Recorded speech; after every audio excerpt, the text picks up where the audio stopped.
Something unbelievable was discovered deep beneath the Atlantic. The U.S. Coast Guard found something that could rewrite history itself. What lies hidden under the waves? Stay with us to find out, and tell us where you're watching from. Don't forget to like this video and subscribe so you won't miss what comes next. The ocean was calm that morning off the coast of Maine, the kind of stillness that always made Captain Jonathan Harris uneasy. Years at sea had taught him that silence often came before discovery. And on this particular patrol, the air carried that electric sense of something waiting beneath the surface. The Coast Guard cutter Seabird moved steadily through the mist, its engines humming low as sonar pulses echoed into the depths. Harris leaned over the radar screen, sipping lukewarm coffee, when a faint cluster of signals appeared on the monitor. At first, it looked like the usual debris, a sunken trawler or scattered containers, but the formation was too precise, too deliberate. "Run that again," he said quietly to the technician. The sonar pinged once more, and the shapes reappeared, forming straight lines and equal spacing. Lieutenant Mark Davis frowned beside him. "That's not natural," he murmured.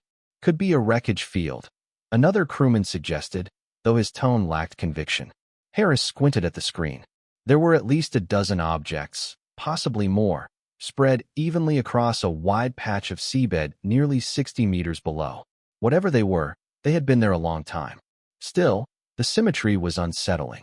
"Launch the drone," Harris ordered. Within minutes, a small remotely operated submersible slid into the water, its lights cutting through the dim green darkness. The feed flickered onto the main monitor in the control room. Barnacle-crusted shapes began to emerge. First, indistinct mounds, then something angular, metallic. As the drone drifted closer, the outlines became clearer and gasps filled the room. There, lying in perfect formation, were tanks. Old ones, armor plating corroded, gun barrels pointing forward like soldiers standing silently at attention on the ocean floor. "Those look like Sherman tanks," Davis whispered. Harris said nothing. He watched the screen, the eerie stillness of the scene pressing on him. It didn't make sense.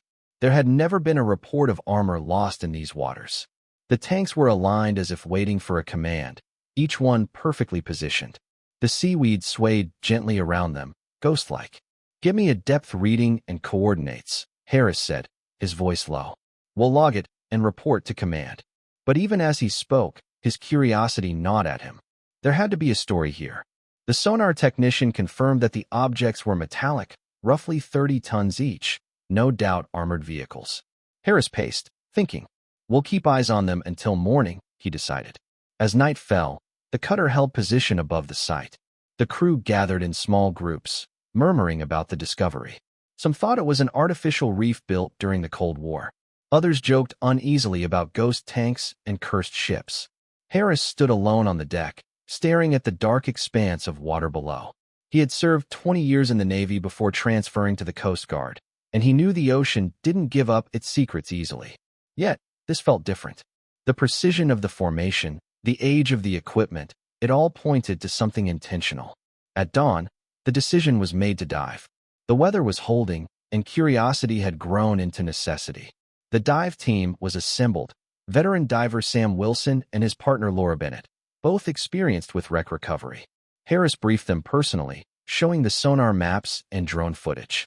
"These tanks are old, World War II vintage by the look of them," he said. "We don't know why they're here, but I want answers. Check for any identifying marks, insignia, or serial numbers. Don't enter the vehicles. Just document and report." Within the hour, Wilson and Bennett descended through the blue gloom, their lights sweeping over sand and rock until the first tank loomed ahead like a monument. The metal was encrusted with coral and silt, but the outline was unmistakable, a Sherman M4. Its gun still aimed forward. Wilson ran his gloved hand along the armor, feeling the texture of rust and time. "Looks intact," he said over the radio. "No signs of damage." Bennett circled around to the rear. "Hatches sealed," she reported. "Not corroded, sealed intentionally." Harris, listening from the ship, exchanged glances with Davis. "Sealed," he repeated. The divers moved to another tank and another, all the same. Every hatch closed tight, edges fused by metal that looked welded from the outside. Bennett shone her light through a narrow slit, but the inside was pitch black. No fish, No movement, just emptiness and the echo of history. Could this have been a training site? Davis asked from the bridge. A test ground or disposal zone? Harris shook his head. No record of anything like that out here. Not in these coordinates. He stared at the monitor again. The tanks stood aligned in neat rows, untouched by human eyes for decades. Something about the order unsettled him. The discipline of it, the message of silent obedience, even in death. When the divers surfaced, the sea was calm again, as if mocking their unease. They climbed aboard, faces pale beneath the salt water. They're not just dumped there, Wilson said, stripping off his mask. They were placed, arranged. Harris nodded slowly, his mind already turning. We'll mark the site and call in Naval Historical Command, he said. But I want a full report before we leave. That night, as Seabird drifted above the dark grid of metal below, Harris found himself unable to sleep. He returned to the sonar room where the operator still watched the slow-moving screen. The faint outlines were still there, unmoving, waiting. Harris leaned forward, staring into the depths as if he might see through the monitor into the past. "What the hell were you doing down there?" he whispered. The ocean, vast and indifferent, gave no answer. When dawn broke again, the mist lifted to reveal a quiet horizon. But below that calm surface, something ancient and deliberate lay hidden. A secret of war, silence, and sacrifice. Harris didn't know it yet, but this discovery would unravel a story buried for 80 years. A story that would haunt everyone who dared to look beneath the waves. The tanks, standing in their perfect formation, were not just relics. They were a message from the dead, waiting patiently to be heard. The morning sky was overcast when the crew of the Seabird began preparations for the dive. The air was thick with quiet tension as Captain Harris stood on deck, watching the sea churn under the gray light. The discovery from the previous day had shaken everyone. And now the mission had changed from routine patrol to full investigation. He had requested assistance from the Navy's Historical Division, but that would take time. For now, it was up to his crew to uncover what lay hidden beneath. Harris briefed his team one more time, his voice steady, though his mind was restless. Sam Wilson and Laura Bennett checked their gear meticulously, knowing that what waited below was more than just wreckage. Harris watched as the two divers disappeared into the water, swallowed by the waves, leaving behind only a trail of bubbles that shimmered briefly before fading into the gray sea. Below the surface, the water grew darker by the meter. The beam of Sam's flashlight sliced through the murky depths, revealing only drifting silt and ghostly shadows. Then, as if emerging from another world, the first tank appeared. It rested on the seabed at a slight angle.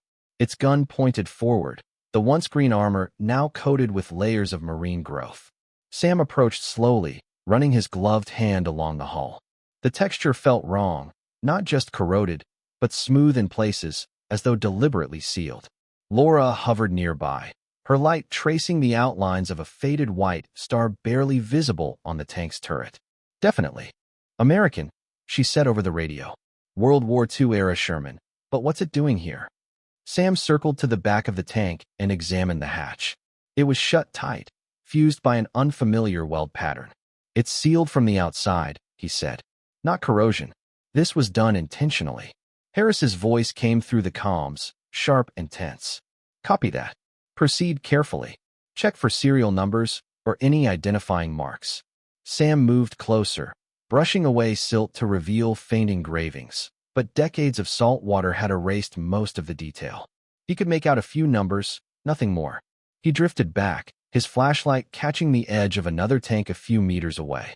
They were identical, positioned in a perfect line, spaced evenly, facing the same direction as if waiting for orders. Laura's breathing grew shallow through the headset. "There's something eerie about this," she whispered. "They look like soldiers frozen in formation." Harris watched the live feed from the control room, his jaw tightening. The tanks were arrayed with a precision that defied accident. This was not a crash site or a random dumping ground. It was deliberate. "Move to the next one," he ordered. The divers obeyed, gliding over the sandy seabed toward the next vehicle. Each tank told the same story, sealed hatches. No visible damage, no sign of explosive impact, only the silence of machinery entombed in salt and time. Laura's light flickered across a side panel where the paint had long faded. "There's a marking here. Looks like a unit emblem," she said, squinting through her mask. But it's too worn to read. Sam paused beside her. Maybe Naval Archives will have something. These could be part of an old transport mission gone wrong. Except for the formation, Harris muttered to himself on deck. Transport accidents don't line up their tanks like parade ground drills. His instincts told him something was deeply wrong. He ordered the divers to complete a perimeter sweep before surfacing. They moved slowly, methodically, counting each tank. There were 18 in total, each identical, each perfectly aligned. Near the end of the formation, Laura noticed something half buried in the sand, metal debris larger than the tanks themselves. "Captain, I think there's wreckage nearby," she said. "Could be a ship." Harris straightened. "Mark the coordinates. We'll send a drone to confirm. For now, get back topside." When Sam and Laura surfaced, the wind had picked up, and the waves slapped against the hull of the Seabird. The crew pulled them aboard as they shed their heavy gear, faces pale and eyes wide. "It's no dump site," Sam said, catching his breath. "Those tanks were placed down there on purpose. Someone didn't want them found." Laura nodded in agreement, her voice quiet but firm. "And there's more. A shipwreck just beyond the tanks. We didn't get close, but it's big. Could be where they came from." Harris absorbed every word, his mind already forming possibilities. "If it's a ship," he said, "then this isn't just about lost equipment.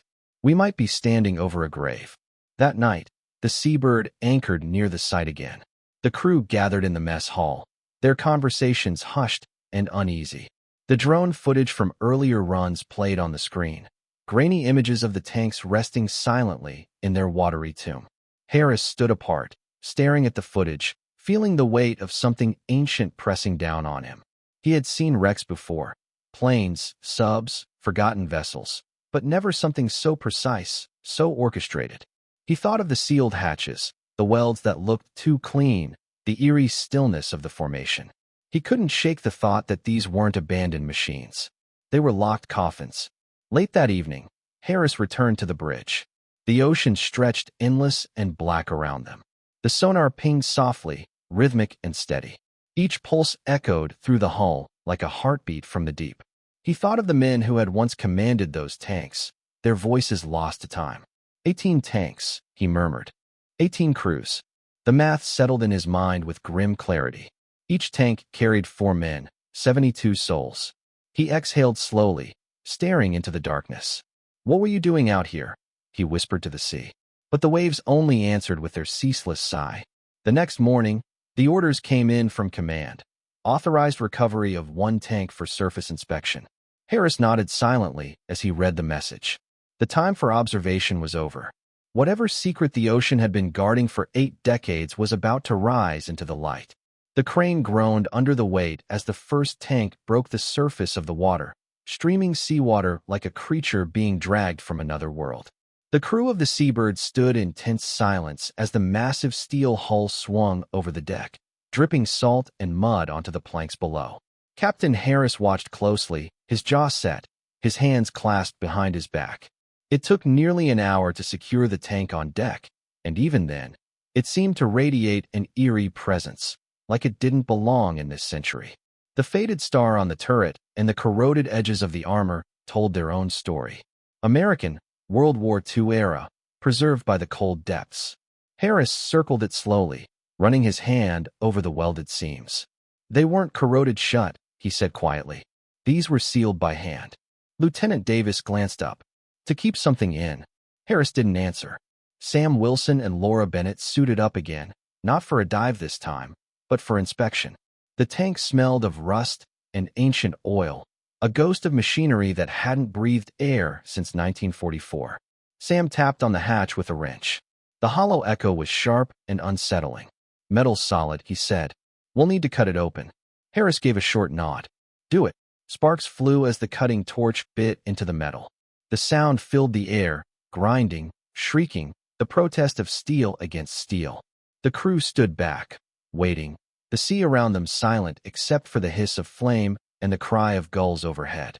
When the hatch finally gave way, steam and brine poured out, followed by a foul odor of decay. Harris stepped forward, covering his mouth with his sleeve. "Open it," he ordered.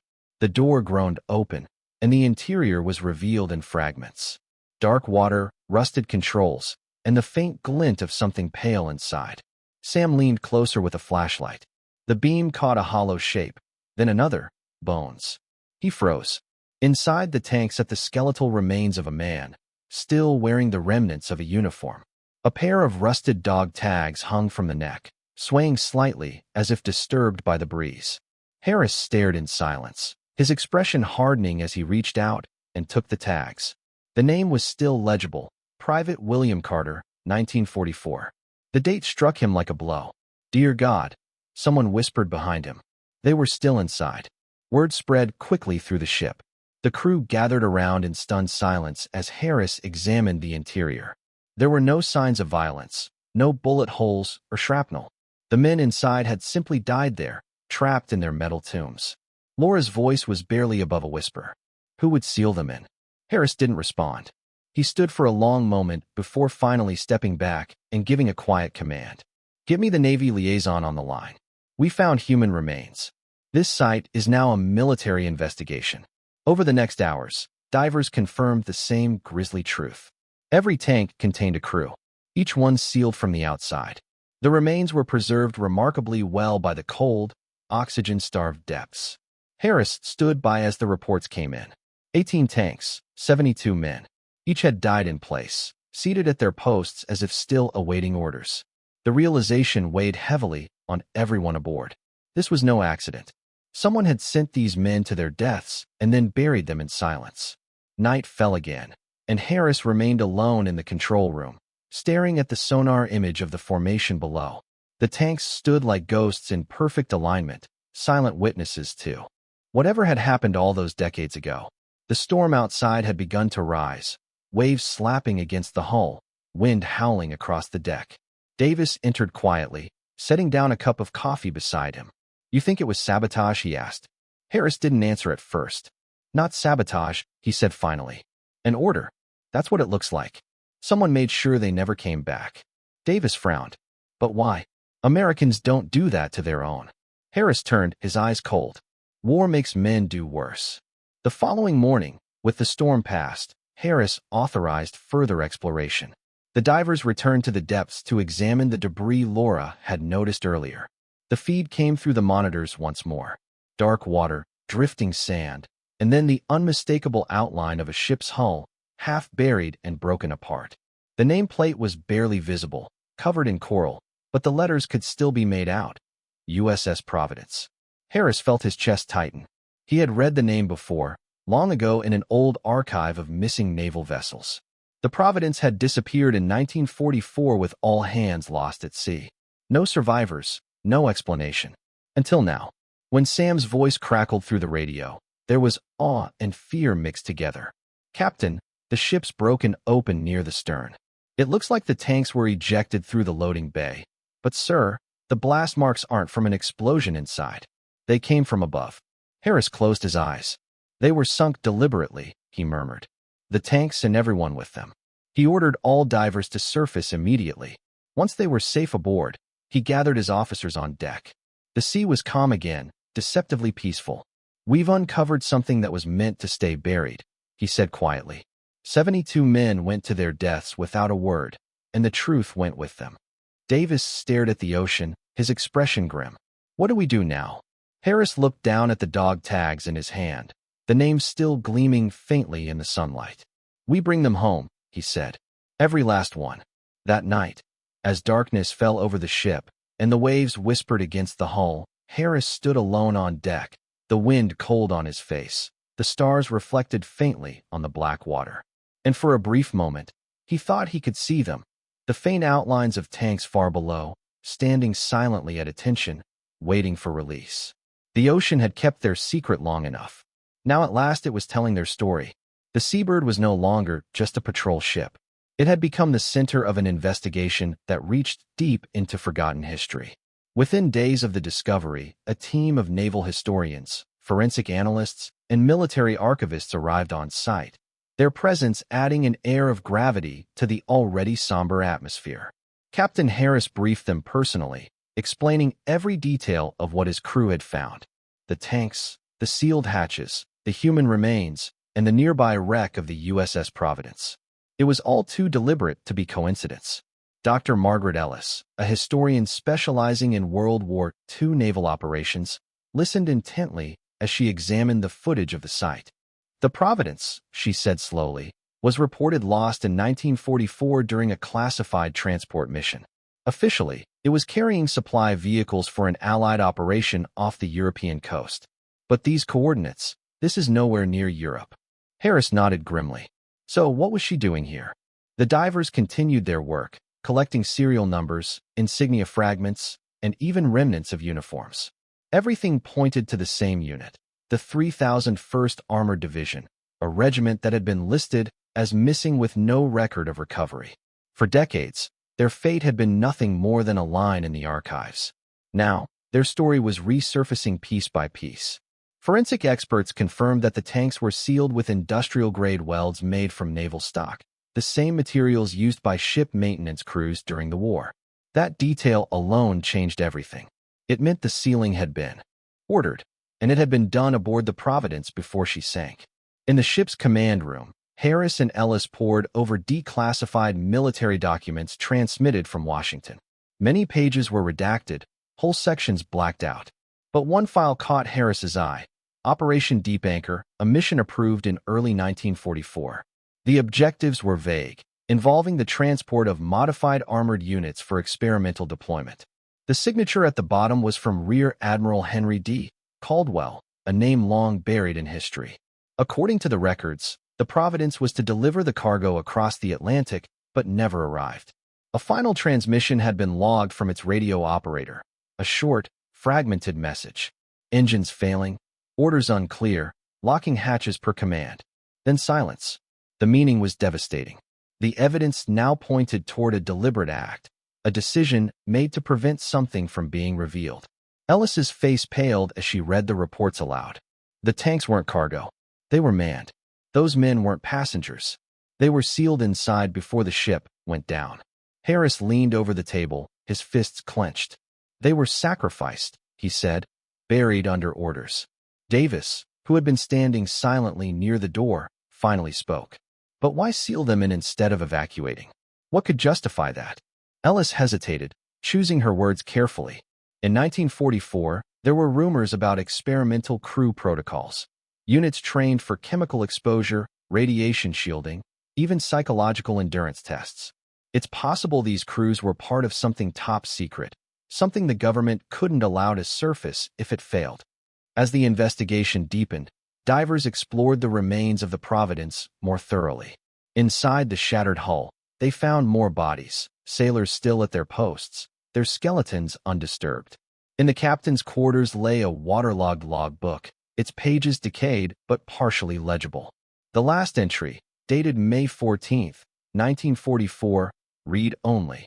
Received new orders at 2,100 hours. Cargo compromised. Containment required. God forgive us. Harris read the lines several times, his heart heavy with a mixture of anger and pity. It was no longer just about the tanks. It was about the men who had been ordered to carry out an atrocity they could never atone for. Word of the discovery spread quietly through military channels, but Harris insisted on confidentiality until the facts were verified. He knew that once the story reached the public, it would ignite outrage and speculation. The team continued cataloging artifacts from the wreck: helmets, ration cans, fragments of letters sealed in glass jars. One note, found pressed against a control console, bore a faded scrawl. "We can hear them pounding from inside. We're told not to open. Orders are orders." The words haunted Harris. He imagined the panic, the disbelief, the sounds of fists against steel as the hatches were sealed and the ship descended into darkness. That night, Harris stood on deck, staring out at the calm Atlantic horizon. The weight of the revelation pressed on him like the ocean itself. The truth was monstrous, but it had to be faced. They were patriots, he said quietly to Ellis, who had joined him on the deck. They followed orders until the end, even when those orders betrayed them. Ellis nodded solemnly. "War erases the line between duty and cruelty," she said. "But it's our job to remember where that line was crossed." As dawn broke, the decision was made to recover the remaining tanks for formal analysis. The operation would take weeks, but Harris knew they couldn't leave the dead behind. Each vehicle was now a tomb, a piece of a tragedy that had been hidden for nearly 80 years.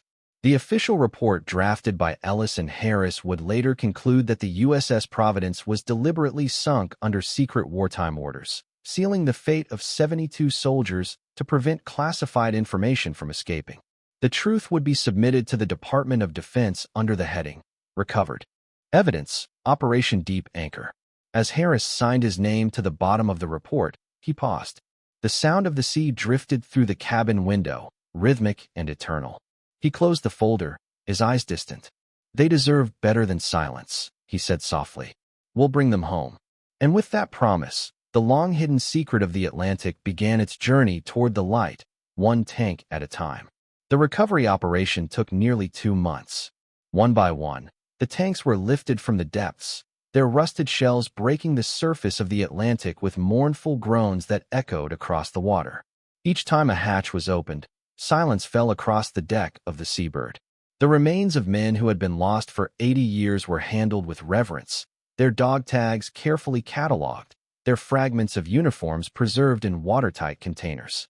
For Captain Harris, every recovery felt like a conversation with ghosts. The ocean, which had held its secret for generations, now yielded its dead to daylight, as if reluctantly returning what history had forgotten. When the final tank was raised, the crew stood in formation on deck, heads bowed. No one spoke. The sound of the waves was the only voice present, soft and endless, whispering through the mist like a requiem. The remains were transported to a naval facility in Norfolk, where forensic teams worked tirelessly to identify each soldier.